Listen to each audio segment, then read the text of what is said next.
사무엘상 12장 19절로 25절의 말씀입니다. 제가 가지고 있는 성경으로는 구약 426페이지에 있습니다. 사무엘상 12장 19절로 25절의 말씀입니다.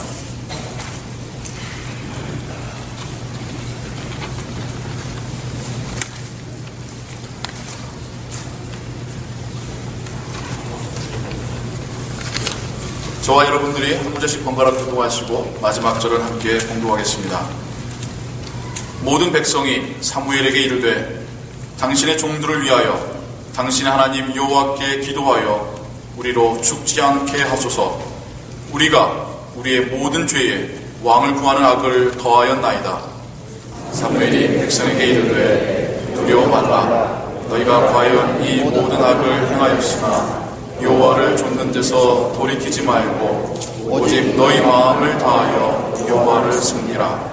돌이켜 유익하게도 못하며 구원하지도 못하는 헛된 것을 좇지 말라. 그들은 헛되니라. 여호와께서는 너희로 자기 백성 삼으신 것을 기뻐하심으로 그 크신 이름을 인하여 자기 백성을 버리지 아니하실 것이요. 나는 너희를 위하여 기도하기를 쉬는 죄를 여호와 앞에 결단코 범치 아니하고 선하고 의로운 도로 너희를 가르칠 것인즉 너희는 여호와께서 너희를 위하여 행하신 그 큰 일을 생각하여 오직 그를 경외하며 너희의 마음을 다하여 진실이 섬기라. 만일 너희가 여전히 악을 행하면 너희와 너희 왕이 다 멸망하리라. 아멘. 여러분, 벌써 3월입니다. 2011년을 시작한 지 얼마 되지 않은 것 같은데 벌써 3월이 되었습니다. 이번 겨울은 유난히 참 눈도 많이 왔죠. 하지만 그 겨울 날씨마저도 한층 누그러진 것 같습니다. 눈이 좀 온다 할지라도 곧 녹아버리곤 합니다. 이제 겨울이 끝나가고 봄이 오고 있다는 증거인 것 같습니다. 다시 이 시점에서 올 한 해 우리 교회의 표가 무엇인지 우리 한번 다시 떠올려 볼까요? 2011년 우리 교회가 지향하는 목표, 사역의 목표가 무엇이죠? 네, 피스메이커가 되자. 네, 학습에서 참 중요한 것은 반복입니다. 계속 반복해서 여쭤봤더니 많은 분들이 기억하고 계시네요. 그동안 피스메이커로서, 화평케 하는 자로서 훈련되어져 오고 있는 것을 여러분 느끼십니까? 세상과 하나님을 화목케 하는 자 무엇인지에 대해서 조금씩 알아가고 계십니까? 여러분이 계신 가정과 직장과 또한 이 교회 안에서 피스메이커, 화목케 하는 자가 얼마나 중요한지에 대해서 깨닫고 계십니까? 저는 올해 전반기에 사무엘서의 말씀을 가지고 설교를 할 계획을 세우고 있습니다.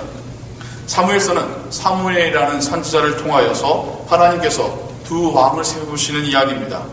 또한 그 두 왕으로 인하여서 이스라엘이 국가가 되어가는 과정을 담고 있습니다. 근데 저는 사무엘서에서 화평케 하는 자의 모습을 발견하게 되었습니다. 사무엘이 일하던 시기는 사사기의 마지막 시기였습니다. 영적으로 무지하였고 하나님을 떠나 있던 시기였습니다. 두 왕이 세워지는 과정도 또한 마찬가지입니다.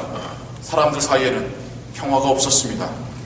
성경은 이런 상황 속에서 어떻게 피스메이커가 역할해야 되는지를 우리에게 말씀하고 있습니다. 저는 한나의 이야기로부터, 한나의 기도로부터 사무엘서 강해를 시작하였죠.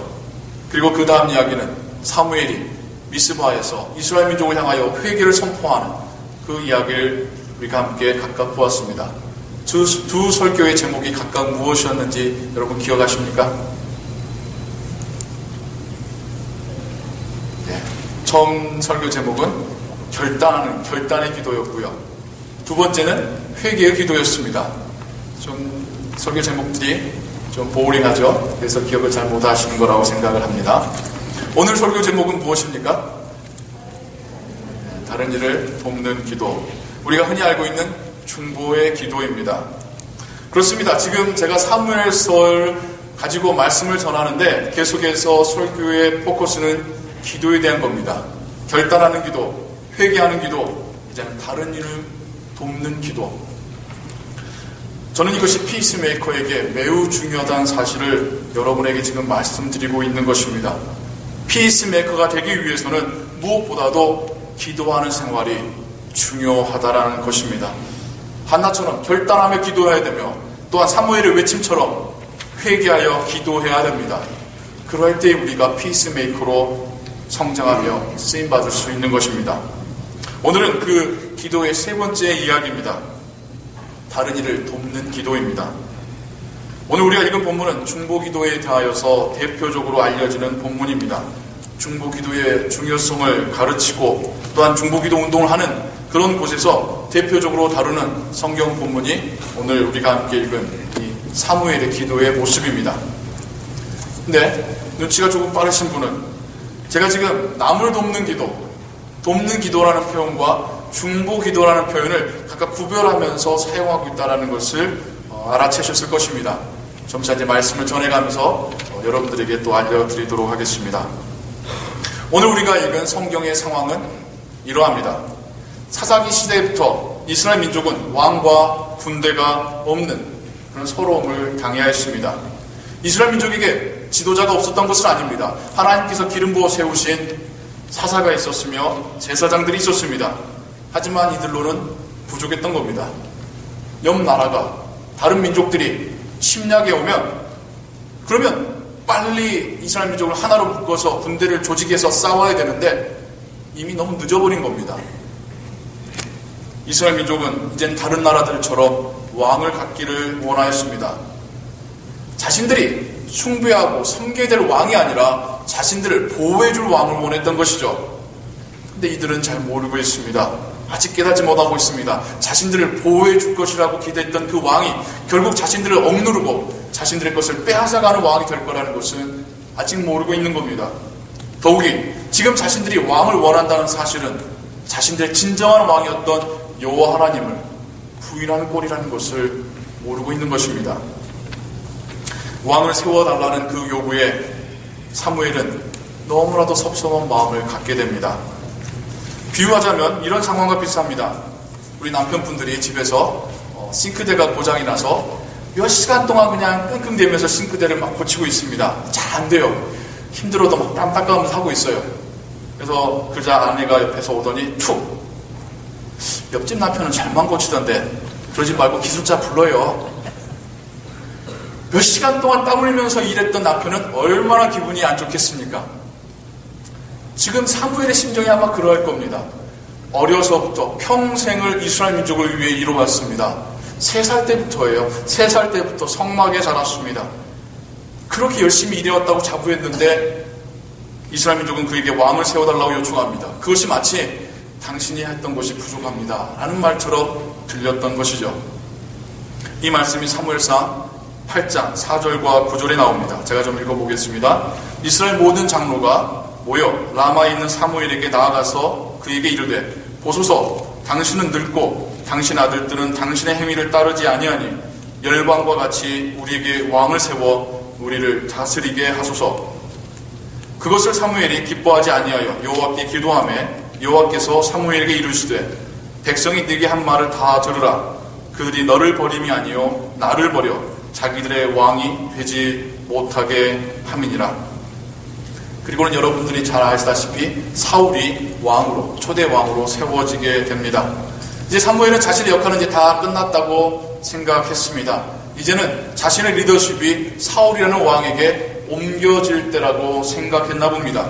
그리고는 이제 마지막 설교를 이스라엘 민족을 모아놓고 하고 있는 상황입니다. 사무엘의 이 마지막 고별 설교는 마치 그 예전 모세가 그의 사역을 마쳐가려 할 때에 마지막 했던 설교, 여호수아가 그의 인생과 사역을 마쳐가려 할 때에 마지막으로 했던 그 고별 설교와 구조와 내용에서 매우 유사합니다. 첫 번째, 자신이 하나님과 사람들 앞에서 깨끗하고 성실하게 일했음을 이야기하죠. 두 번째는 하나님의 말씀 다시 한번 가르치면서 선포합니다. 그리고 마지막으로 이 하나님을 열심히 믿을 것을 당부하는 것. 이게 고별 설교의 세 가지 구조이며 또한 동일한 그러한 내용들입니다. 사무엘의 설교에서도 마찬가지입니다. 내가 당신들의 소나 양을 빼앗은 적이 있습니까? 아닙니다. 네, 저는 정말 열심을 다하여 일해왔습니다. 우리 하나님이 어떤 분이십니까? 우리를 저 애굽 땅 종되었던 집에서 불러내시고 우리를 지키시고 인도하셨던 하나님입니다. 우리가 범죄함으로 고통당할 때 회개하고 부르짖으면 우리 다시 구원해 주시는 하나님이십니다. 그 하나님을 열심으로 섬기십시오 라고 설교하고 있습니다. 근데 사무엘 설교와 다른 모세와 요수아의 설교가 조금 다른 점이 있다고 한다면 하나님께서 설교의 막바지에 직접 응답을 해주신다는 것이 좀 다릅니다.